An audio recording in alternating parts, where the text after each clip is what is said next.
Hi friends, welcome to castle Shankar channel. నేను మీ Shankar. Friends, Harihara Veeramallu పూర్తి స్టోరీని అయితే ఇప్పుడు నేను చెప్పబోతున్నాను. ఈ స్టోరీ కానీ మీకు నచ్చితే నా వీడియోని లైక్ చేయండి, షేర్ చేయండి అండ్ నా ఛానల్ని సబ్స్క్రైబ్ చేయండి. ఇప్పుడు నేను స్టోరీలోకి వెళ్ళిపోతున్నాను. ఓపెన్ చేస్తే క్రీస్తు పూర్వం 13వ శతాబ్దం ఢిల్లీని పాలించే రాజులు మొఘల్ సామ్రాజ్యవాసులు. వీళ్ళు ముస్లింలు. భారతదేశం మొత్తాన్ని ముస్లిం సామ్రాజ్యంగా మార్చాలనేది వీళ్ళ ధ్యేయం. దానికోసం వీళ్ళు తీసుకున్న డిసిషన్ ఏంటంటే, భారతదేశంలో ఉన్న ప్రతి హిందువు ముస్లిం మతాన్ని స్వీకరించాలి. అలా లేని పక్షంలో వాళ్ళు విధించే శిస్తులు కట్టాలి. ఆ ట్యాక్స్ ఎంత భయంకరంగా ఉంటుందంటే, వాళ్ళు సంపాదించే సంపాదన కన్నా 10 ఇంతలు 20 ఇంతలు ఎక్కువ ఉంటుంది. అలా భారతదేశంలోని హిందువులు శిస్తు కట్టలేక ముస్లిం మతంలోకి మారలేక విలవల్లాడుతూ ఉంటారు. అలాంటి ప్రజల్ని మొఘల్ సామ్రాజ్యవాసులు చిత్రహింసలకు గురి చేసేవాళ్ళు. కొట్టడం, తిట్టడం, చంపడం, క్రూరంగా హింసించడం చేసేవాళ్ళు. అలాంటి క్రూరుల కన్ను తెలుగుదేశమైన కాకతీయ సామ్రాజ్యం మీద పడింది. కాకతీయ సామ్రాజ్యం వీరులకు పుట్టినిల్లు. వీళ్ళ దగ్గర ప్రపంచంలోనే అత్యంత విలువైన కోహినూర్ డైమండ్ ఉంది. ఈ మొఘల్ సామ్రాజ్యవాసులు ఏం చేశారంటే, వీళ్ళ మీద దండెత్తిల్లారు. పెద్ద యుద్ధం చేశారు. వాళ్ళకి వీళ్ళకి మధ్య పెద్ద యుద్ధం జరిగింది. అయితే మొఘల్ సామ్రాజ్యవాసులు కాకతీయ సామ్రాజ్యంలో వాళ్ళ జెండానైతే ఎగరేయలేకపోయారు. కానీ వాళ్ళ దగ్గరున్న ఆ కోహినూర్ వజ్రాన్ని దొంగలించి ఢిల్లీకి తీసుకెళ్ళిపోయేసి అక్కడ ఒక నెమలి సింహాసనాన్ని ఏర్పాటు చేసి ఆ వజ్రాన్ని పెట్టి, మేము గొప్పగా సాధించాం, మా అంత వీరులు లేరు అన్నట్టుగా విర్రవీగారు. అహంకారంతో విర్రవీగారు. అయితే కాకతీయ వంశస్థులు దాన్ని ఎప్పుడు పరువుగా భావించేవాళ్ళు. ఆ కోహినూర్ డైమండ్ని ఎలాగైనా తిరిగి ఆ డైమండ్ని తమ రాజ్యానికి తెచ్చుకోవాలని అనుకున్నారు. దానికోసం ఎవరైతే ఇక్కడి నుంచి అక్కడికి వెళ్ళి ఆ వజ్రాన్ని తీసుకురాగలుగుతారు, ఆ వీరుడు ఎవరని ఆ వీరుడి కోసం వెతకడం మొదలుపెట్టారు. ఇదిలా జరుగుతుండగా మొఘల్ సామ్రాజ్యం యొక్క వాళ్ళ అండదండలు చూసుకొని మిగతా నవాబులంతా దేశం మొత్తం గుడుల్ని ధ్వంసం చేయడం, విగ్రహాలను నాశనం చేయడం, దొంగలించడం ఇలాంటివంతా చేస్తూ వెళ్ళారు. అలా దేశమంతా అల్లకల్లోలంగా ఉంది. అటువంటి తరుణంలోనే హైదరాబాద్లోనే ఒక చిన్న గుడి, ఒక శివాలయం. ఆ గుడిలో ఒక పూజారి ఎప్పుడు గుడిని ధ్వంసం చేస్తారో, ఎప్పుడు దేవుణ్ణి దొంగలించేస్తారో అని చెప్పి భయపడుతూ బిక్కుబుక్కుమంటుంటాడు. ఆ పూజారే కాదు, ఆ ఊరి ప్రజలందరూ కూడా అలా బాధపడుతూ ఉంటారు. ఒకసారి ఆ పూజారి దేవుడికి అర్చన చేద్దామని పొద్దున్నే లేచి వెళ్తుంటే గుడి మెట్ల మీద ఒక చిన్న బాబు కనిపిస్తాడు. అలా ఆ బాబుని చూడంగానే ఆ బాబులో ఏదో ఉత్తేజం, తేజస్సు కలుగుతుంటుంది. అలా ఆ బాబుని గుళ్ళోకి తీసుకెళ్ళి శివుడి ముందర పెట్టి, స్వామి, ఈ బిడ్డని ఎవరో మెట్ల మీద వదిలేసి వెళ్ళిపోయారు. ఇతనిలో అత్యంత తేజస్సు కలుగుతుంది. ఇతన్ని చూస్తుంటే మమ్మల్ని, ఈ ఊరి ప్రజల్ని, ఈ దేశానికి పట్టిన ఈ కష్టాల్ని అన్నిటినీ ఎదిరించే వ్యక్తిలా కనిపిస్తున్నాడు. అందుకే ఈ వ్యక్తి వీరుడు అవ్వాలి. శివుడు అంటే ధైర్యం, విష్ణువు అంటే తెలివితేటలు కలవాడు. ఆ 2 పేర్లు కలిసిన వీరుడిగా ఇతను పెరగాలి. కాబట్టి ఇతనికి హరిహర వీరమల్లు అని చెప్పి పేరు పెడుతున్నాను స్వామి అని చెప్పి పేరు పెట్టాడు. అలా అక్కడి నుంచి ఆ బాలుడు పెరుగుతూ వచ్చాడు. పెరిగే కొద్దీ అతనికి చుట్టూ అన్యాయాలు కనిపిస్తున్నాయి. నవాబులు పేదవాళ్ళని హింసించడం, సంపాదన దోచుకోవడం, డబ్బున్నోళ్ళు డబ్బు లేని వాళ్ళు కొట్టడం, ఇవంతా చూసి చలించిపోయాడు. ఎలాగైనా సరే పేదవాళ్ళని కాపాడాలి అన్న ఉద్దేశంతో పెద్దవాళ్ళ దగ్గర ఉన్న సంపదను దోచి పేదవాళ్ళకి పెట్టాడు. పెద్దవాళ్ళని ఎదిరించాడు, పేదవాళ్ళని రక్షించాడు. ఇలా ఒక నిజాయితీ గల దొంగగా మారాడు హరిహర వీరమల్లు. అలా కొన్ని సంవత్సరాలు గడిచాయి. అతను పెరిగి పెద్దవాడు అయ్యాడు. ఈ పక్క కాకతీయ సామ్రాజ్యంలో వీళ్ళు వీరుల్ని తయారు చేసి ఎలాగైనా కోహినూర్ వజ్రాన్ని తీసుకురావాలని చెప్పి వీరుల్ని పంపిస్తుంటే, ప్రతి వ్యక్తిని ఢిల్లీలో అడుగు పెట్టంగానే అక్కడ క్రూరుడైన ఔరంగజేబు రాజు ఉన్నాడు. ఆ వీరుల్ని చంపేస్తూ వచ్చాడు. అలా 7 మందిని చంపేశాడు. ఇక 8వ వాడు కావాలి. సంవత్సరాలు గడిచిపోయింది. ఈసారి కాకతీయ వాసులు ఏమనుకున్నారంటే, ఈసారి వెళ్ళేవాడు వీరుడే కాదు, చోరుడు కూడా అయి ఉండాలి. తను ఎదిరించడమే కాదు, తెలివితేటలతో ఆ వజ్రాన్ని తీసుకురావాలి. అలాంటి వాడు ఎవరు అని వెతుకుతున్న సమయంలో ఒక చిన్న ఊరు, ఆ ఊరికి ఒక రాజు. అక్కడ బానిసలంతా కట్టిపడేసి క్రూరంగా హింసిస్తూ, మిమ్మల్ని ఎవ్వరూ కాపాడలేరు, మీరు నా బానిసలోనే అరుస్తూ ఉంటే, వాళ్ళని కాపాడడానికి ఒక్కసారిగా గాల్లో నుంచి దూకాడు పవర్ స్టార్ పవన్ కళ్యాణ్, హరిహర వీరమల్లు. అలా దూకి ఆ సామ్రాజ్యం మధ్యలో నిలబడ్డాడు. ఆ రాజు అన్నాడు, ఎవడ్రా నువ్వు? మేమంతా పులులం, మమ్మల్ని ఎదిరించగలుగుతావా? మీరు ఇప్పుడు వరకు పులుల్నే చూసారా, కానీ పులిని ఎదిరించే బెబ్బులిని ఇప్పుడు చూస్తారు అని చెప్పి వార్నింగ్ ఇచ్చాడు.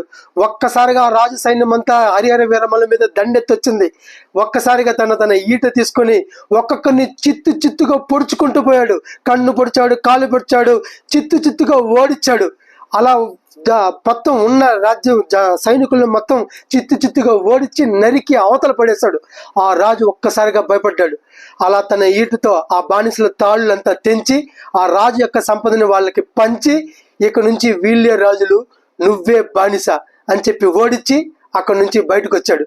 ఆ ప్రజలందరూ ఆ హరిహర వీరమల్లికి చేతులెత్తి దండం పెట్టారు. అప్పుడు ఆ కాకతీయ వాసులు మన పవన్ కళ్యాణ్ అదే హరిహర వీరమల్ని చూసి, ఇతనే మనకు కావాల్సిన పర్ఫెక్ట్ వీరుడు, చోరుడు, ఖచ్చితంగా వజ్రాన్ని తాగలిగే శక్తి ఉన్నవాడు ఇతనే అని చెప్పి పవన్ కళ్యాణ్ని సంప్రదిస్తారు. ఎలాగైనా మన కాకతీయ వంశం పరువు నిలబెట్టాలి, ఆ వజ్రాన్ని తీసుకురావాలని చెప్పి అడుగుతారు. కానీ పవన్ కళ్యాణ్ ఏమంటాడంటే, నాకు ఇక్కడ చాలా మంది ప్రజలు ఉన్నారు, చాలా మంది బానిస బతుకుల నుంచి కాపాడాలి, చాలా మంది పెద్దవాళ్ళ కొట్టాలి, నేను రాలేను అంటాడు. అప్పుడు చెప్తాడు, ఇది సామ్రాజ్యం, తెలుగు సామ్రాజ్యం యొక్క పరువు, ఈ ధర్మాన్ని నువ్వు కాపాడాలి, ధర్మం కోసం నువ్వు యుద్ధం చేయాలనగానే అప్పుడు హరిహర వీరమల్లు కన్విన్స్ అయ్యి, ఎస్ ఆ వజ్రాన్ని నేను తెస్తానని చెప్పి ఇక్కడ నుంచి బయలుదేరతాడు, ఢిల్లీకి బయలుదేరతాడు, ఢిల్లీలో ఉన్న కోహినూర్ వజ్రాన్ని తీసుకురావడానికి. అయితే ఈ విషయం ఔరంగజేబుకు తెలుస్తుంది. ఔరంగజేబు తెలిసి ఇప్పటి వరకు వచ్చిన వాళ్ళు అయితే ఢిల్లీకి వచ్చిన తర్వాత చంపాం, కానీ ఇతను దారిలోనే చచ్చిపోవాలి అని చెప్పి మనుషుల్ని పంపిస్తాడు. ఇలా వీరమల్లు అలా కొన్ని రోజులు ప్రయాణం చేస్తూ ఉంటాడు ఢిల్లీకి. ఇలా ఒకసారి విశ్రాంతి తీసుకుందామని ఒక విడిది గృహంలో దిగుతాడు. అక్కడ చక్కగా నృత్యాలు అంతా జరుగుతుంటాయి, డ్యాన్స్ ప్రోగ్రామ్స్ అన్ని జరుగుతుంటాయి. దాంట్లో ఒక డాన్సర్, ఒక నృత్యం చేసే అమ్మాయిని చూస్తాడు. ఆ అమ్మాయే నిధి అగర్వాల్, హీరోయిన్. అలా డాన్స్ చేస్తుంటుంది, మంచి పాట పాడుతుంటుంది, తనకి బాగా నచ్చేస్తుంది. తనని చూడంగానే ప్రేమిస్తాడు. అలా పాటలోనే తను కూడా పవన్ కళ్యాణ్ చూస్తుంది, తను కూడా ఇష్టపడుతుంది. అలా పాట అయిపోయిన తర్వాత ఎలాగైనా అమ్మాయితో మాట్లాడని చెప్పేసి అలా తన దగ్గరికి వెళ్ళి మాట్లాడిపోతాడు. తను కూడా దగ్గరకు వచ్చి మాట్లాడిపోతుంది. కానీ అదే సమయంలో ఒక 20 మంది సైనికులు పంచమని ఎత్తుక్కుంటూ వస్తారు. పంచమంటే ఎవరో కాదు, తనే నిధి అగర్వాల్. తను సరైన పవన్ కళ్యాణ్ తీసుకొని ఇంకో పక్కకి వెళ్ళి దాక్కుంటుంది. మళ్ళా నీతో మాట్లాడాలి అంటుంది. మళ్ళీ వాళ్ళు వస్తారు, మళ్ళీ ఇంకో చోటుకి వెళ్ళి దాక్కుంటుంది. అసలు ఎవరు వీళ్ళు, ఎందుకు నేను తనుక్కొని వస్తున్నారు అని చెప్పి హరిహర వీరమల్లు అడుగుతాడు. అప్పుడు నిధి అగర్వాల్ చెప్తుంది, నేను ఒక రాజు కూతురిని, కానీ ఈ ఊరి నవాబు మా నాన్నని జైల్లో పెట్టేసి నన్ను పెళ్లి చేసుకోవాలని చూస్తున్నాడు. అక్కడ నాకు బతకడం ఇష్టం లేక నేను ఇలా తప్పించుకొని వచ్చేసాను, ఇలా వీళ్ళతో కలిసి బతుకుతున్నాను. కానీ వాడు ఎలాగైనా కనిపెట్టి నన్ను తీసుకెళ్ళిపోతున్నాడు, ఈసారి కూడా నన్ను తీసుకెళ్ళిపోతున్నాడు, దయచేసి నన్ను రక్షించు, నన్ను విడిపించు అని చెప్పి వేడుకుంటుంది. తను పూర్తిగా చెప్పేలోపు సైనికులు వచ్చి పంచమని లాక్కెళ్ళిపోతారు. ఇక హీరో ప్రేమించిన అమ్మాయిని ఎలాగైనా కాపాడాలి కదా, దానికోసం ఆ ఊరు తను ఎక్కడ దాచిపెట్టాడు, ఆ మార్గాలు ఏంటి తెలుసుకోవాలంటే ఖచ్చితంగా ఆ ఊరు ప్రజలతో స్నేహం చేయాలి. అందుకోసమని అక్కడ ఉన్న బ్యాచ్ అని చూస్తాడు. అక్కడ సునీలు, సుబ్బరాజు ఇలాంటి బ్యాచ్ అంతా కలుస్తారు. వాడితో మెల్లిగా స్నేహం ఏర్పరచుకుంటాడు. నా పేరు హరిహర వీరమల్లు, నేను నీకు మావయ్యని అవుతాను, అల్లుడిని అవుతాను, బామర్దిని అవుతాను, ఏదో అలా కలుపుకోలతో నేను వాడిని పలానోని అని చెప్పి నీకు బంధువుని అని చెప్పి వాళ్ళతో స్నేహం ఏర్పరచుకుంటాడు. అలా స్నేహం ఏర్పరచుకుని వాళ్ళ మీద నమ్మకం ఇంకా పెంచుకున్న టైంలో కరెక్ట్గా గుంపు మీదకి ఒక తోడోలు దాడి తెస్తుంది. తోడోలు నాకు ఐ థింక్ అది దాడి చేస్తుంది.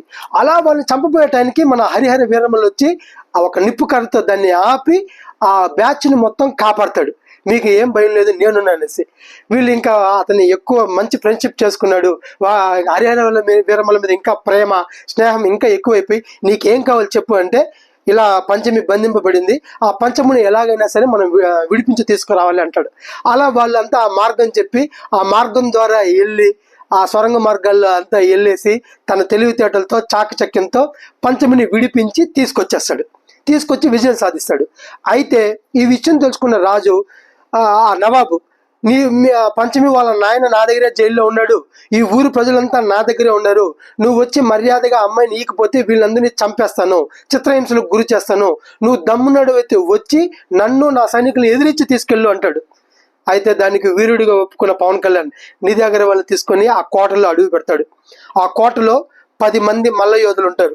ఒక్కొక్కరు ఆజానుబాహులు, 6 అడుగులు ఎత్తు, కండలు తిరిగిన వీరులు. నా వాళ్ళని 10 మందిని నువ్వు గీతలో దిగి వాళ్ళని ఓడించి నీ పంచమిని, ఈ ఊరిని అన్నిటినీ కాపాడని చెప్తాడు. బరిలో పవన్ కళ్యాణ్ దిగుతాడు. అయితే అందరూ చూసి నవ్వుకుంటారు. ఒక్కొక్కరు యోధులు వీరుల్లాగా ఉన్నారు, బలవంతులుగా ఉన్నారు, నువ్వేమో సన్నగా బలహీనంగా ఉన్నావు, ఎలా ఎదిరిస్తావు అనుకున్నారు. కానీ గిరిలో దిగిన తర్వాత ఒక్కొక్క యోధుడిని మన పవన్ కళ్యాణ్ పంచులతో పిడిగుద్దులతో గుద్దిన వెంటనే ఒక్క దెబ్బకే కళ్ళు తిరిగి కింద పడతారు. కాలుకి కాళ్ళు, చెయ్యికి చెయ్యి విరిచేసుకుంటా పోతాడు. ఒక్కొక్క యోధుడు మైకుల్లోకి వెళ్ళిపోతారు, కోమలోకి వెళ్ళిపోతారు.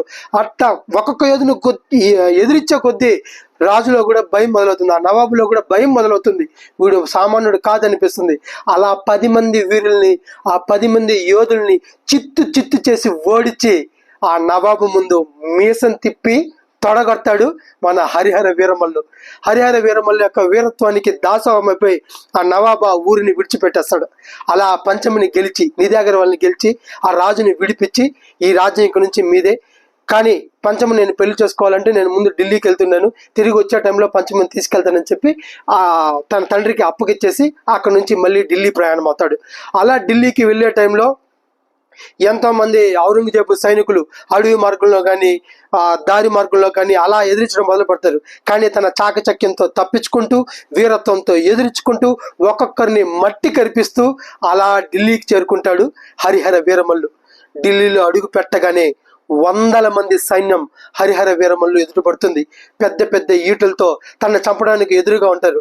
అయితే ఈటలో హరిహర వీరమల్లు ఎంతో నైపుణ్యవంతం ఉన్నవాడు.